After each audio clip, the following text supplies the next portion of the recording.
to Los Vikingos TV, and I'm doing an immediate reaction to the Ajax game.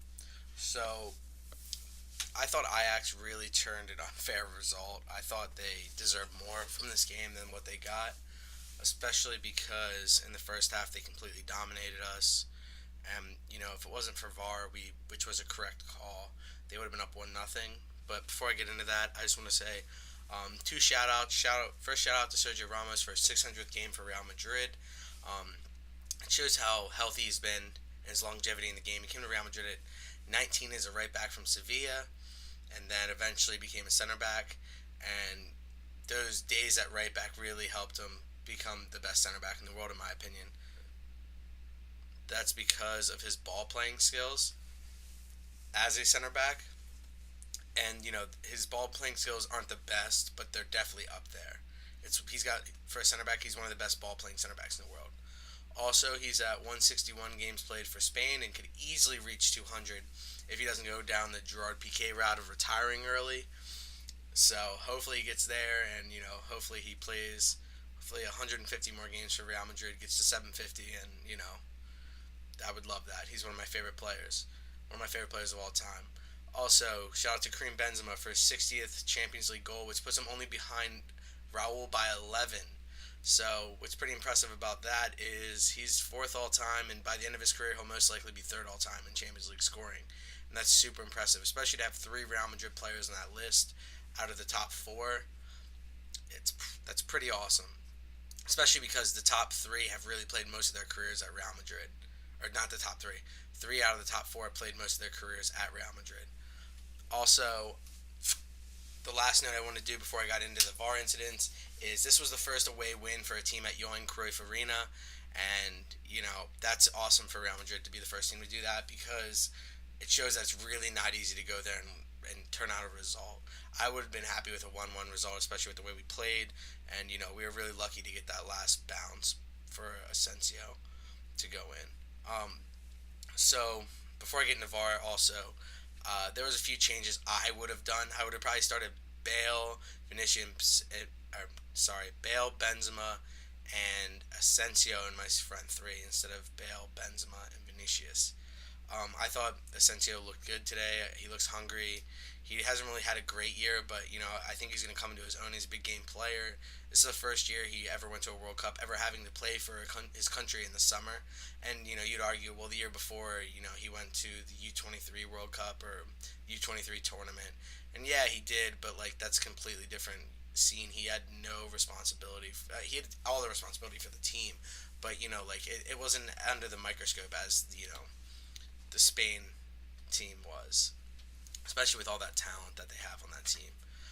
Also, I thought Reguilon should have been on the bench for Marcelo. I thought it was Marcelo's go. He's been playing all the midweek games. I thought Marcelo should have continued the midweek games. How can he get into form if he doesn't play? How do you expect the best left back in the world to be the best left back in the world again if he doesn't play? It's important to get him minutes. Hopefully he plays in the return leg. Hopefully he plays this weekend against Girona, I hope, because he deserves it. He's the vice captain of this team. He's a big part of this team. Also, the two guys that played for him I didn't think were particularly great. I thought Reguilon gave the ball away, particularly in the first half, a ton. And Vinicius was kept quiet. The Ajax back line kept him in their pockets, except for that save that he had by Onana in the first half, which was a beautiful save, and it took a lot of effort, but I thought that Asensio would have been a better choice for this game, especially because we were playing in Amsterdam, and that's huge. Playing away in Champions League is not easy. So Vinicius is electric, though. You can't deny that. And I'm not saying that I'm not saying that there should be, Asensio should be playing because of this and that. No, Asensio should have played because he might not be as electric as Vinicius, because Vinicius is one of the most electric players in the world right now. And, he's in form, all this stuff. I just think Vinicius needs a rest. I don't really think this was a good environment for an 18-year-old kid to come and play. But, he didn't play horrible, but I didn't think he played great. I thought his decision-making, again, was a little off, which is, I'm not going to gripe on that. He's an 18-year-old kid playing for the biggest club in the world. But, other than those two runs that he had, which one set up a goal and one he almost scored himself. I didn't thought he was fairly quiet throughout the game. So, but I'll go into VAR now. So the VAR situations, there's two of them that Ajax fans would definitely say cost them the game, but I don't think they cost them the game at all. Um, I thought Ajax was the better team. I thought Ajax didn't finish their chances. And if Ajax finished their chances, these two things wouldn't have been brought under the microscope of, oh, well, Ajax lost because of this. Well, the only reason they lost was because they didn't finish their chances, if we're being completely honest here.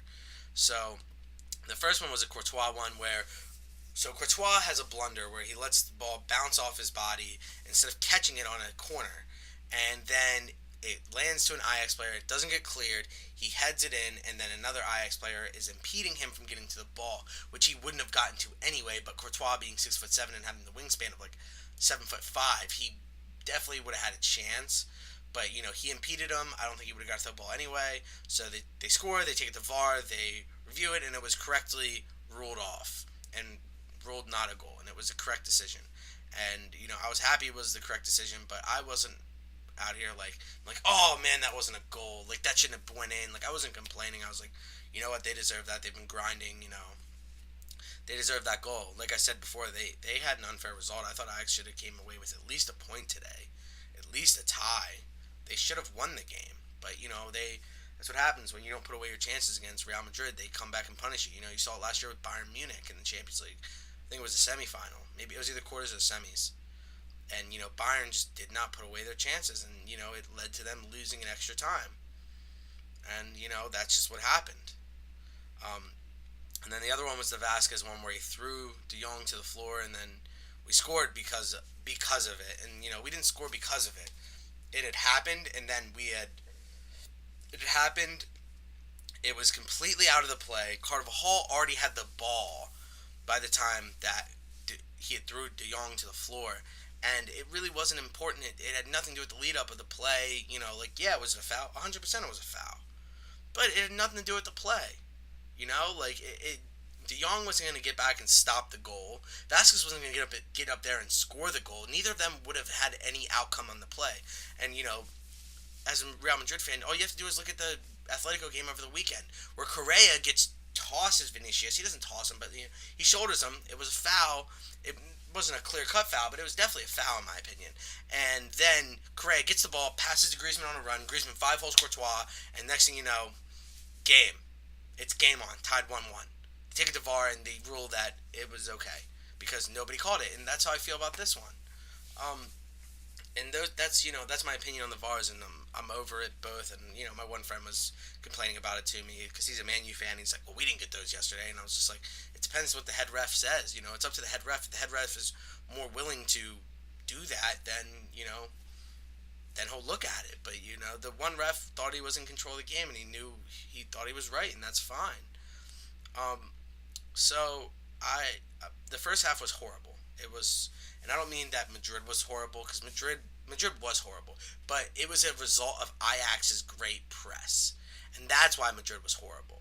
So Ajax was pressing, and their press was great. They were cutting passing lanes. They were executing it beautifully. That's what Ajax does. They play a very similar way as Barcelona does, because of Cruyff.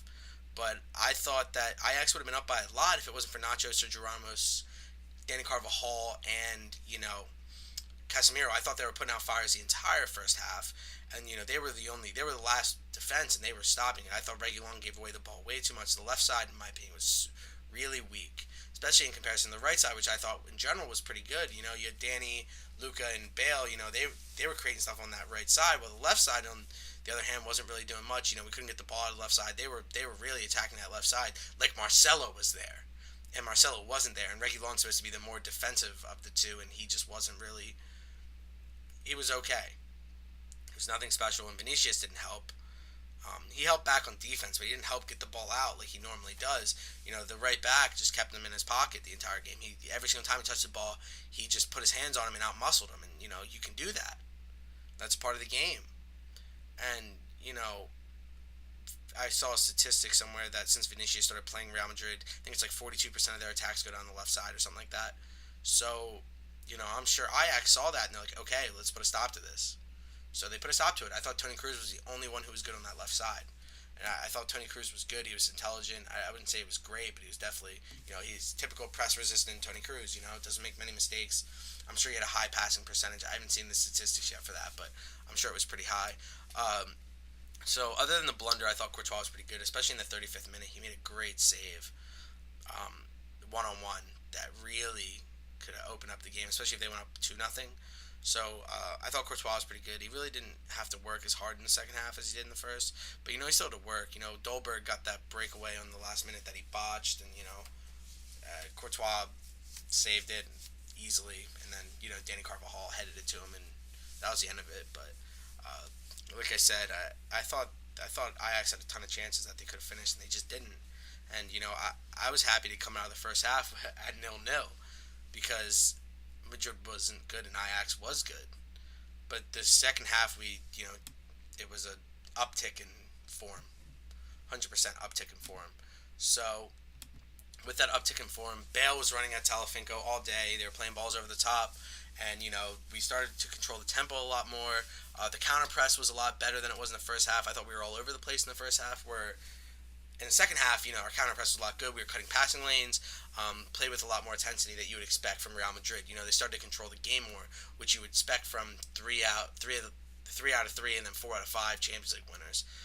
In the 49th minute, Onana gave the ball away.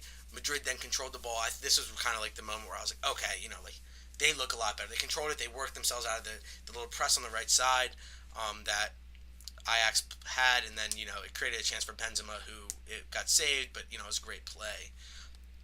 And then a few minutes later, Sergio Ramos had a bad clearance. They made it up with a great clearance, and that's what great players do. That's what you want from your captain. When you make a mistake, you fix it. And you don't go fix it right away. You wait a little while and then you go fix it when you get the chance. So around the 55th minute, they show Vasquez. He's getting his cleats on. He's getting ready to come on. I thought he was going to come on for Vinicius because I thought Vinicius was quite poor, and I thought Bale was getting the better chances. Maybe Solari feels that Bale isn't 100% yet, which might be true. And thank God he didn't come on for Vinicius, because Vinicius then a few minutes later makes that run. Ball from Reguilon over the top, who looked a lot better in the second half, but still not terrific. Ball over the top, plays Vinicius, beats 3 defenders, lays it off from Benzema. Benzema, superb finish, puts it up for 90 where Onana can't get to it. It's a beautiful pass from Reguilon, beautiful dribbling by Vinicius, beautiful finish by Benz. That's why they call it the beautiful game. It all looked, it was pretty.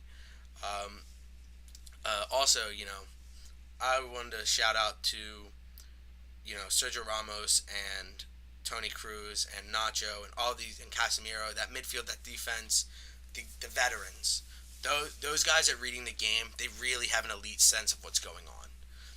For example, Tony Cruz saw Reguilon was way out of position, so he fouled somebody to just put it to bed. Why let him get a chance to counter on us? So that's what you do. That's what the smart players do. Tony Cruz is a very intelligent player.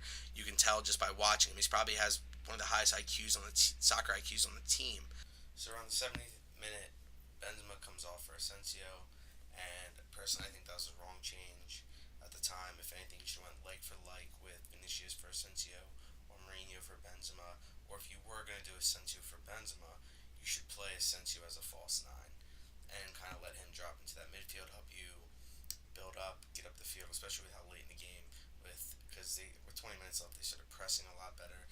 Ajax's press was more intense, and Luka Modric and Tony Cruz both did a good job because they're both very press resistant. And Luka Modric kind of brings this calm factor. It kind of calms everybody around. Madrid kept the triangle small and tight, worked their way up the field, and they just couldn't get out. And it was, one, because of that pressure, and two, because they didn't have someone to drop deep. Vinicius was leading the line, and he was kind of, it's not like he wasn't in a position, he just wasn't giving the team what they needed at the time. And so I guess Solari saw that, and eventually they give up the goal. So it's 1-1, so now you really have to make a change. And I'm happy Solari saw that and wasn't like, oh man, like I got that wrong. Like hopefully this works itself out. Like no, he's like, all right, I'm gonna take Vinicius off, put an actual striker in, Mariano. Eventually it leads to a 2-on-2 where Asensio is all over the field. I think in 20 minutes he had like 4 shots or so, and the one was blocked by De Ligt. And there's a 2-on-2, and De Ligt gives in the lane, and then he takes away a lane and the lane away and blocks it. So you know, good defending on De Ligt's part, and then eventually, we have the De Jong and Vasquez incident where Vasquez takes out De Jong, and like I said before, it didn't really change the outcome of the play. So then Casemiro sends the ball into Carvajal, who is wide open, nobody's on him, tons of space. Eventually beats his man, crosses in. Sensio taps it in. It was a peach of a cross, beautiful. Um, and then towards the end, in the 90th plus time, uh, Dolberg gets a breakaway, and he just botches it. At first, I thought Sergio Ramos might have touched him or just anything, but he just slipped and he ate it. And Courtois, it was easy for Courtois, and then the game ended just like that. And it was kind of an unfair result for. That's sometimes the way that the game goes. That's what happens when you play against Real Madrid. They do a good job of, you know, strangling you, and like you're winning and you're outplaying them, and they just don't go away and they just keep it close. And you give them a chance and they punish you. And that's just the way that Real Madrid plays Champions League ties. This is what they do. You look at last year with Bayern.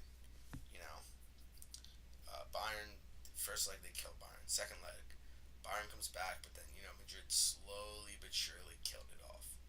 Juventus same thing, up 3-0. Second leg, Juve goes up 3-0, but Madrid, they kind of had that. Like they might get this, and Ronaldo slams that penalty, and that's just the way Madrid goes. That's the way Madrid plays. It's always been the way Madrid has played in the Champions League, at least of recently. That's what happens. But thank you guys for watching, and don't forget to subscribe if you like what you heard.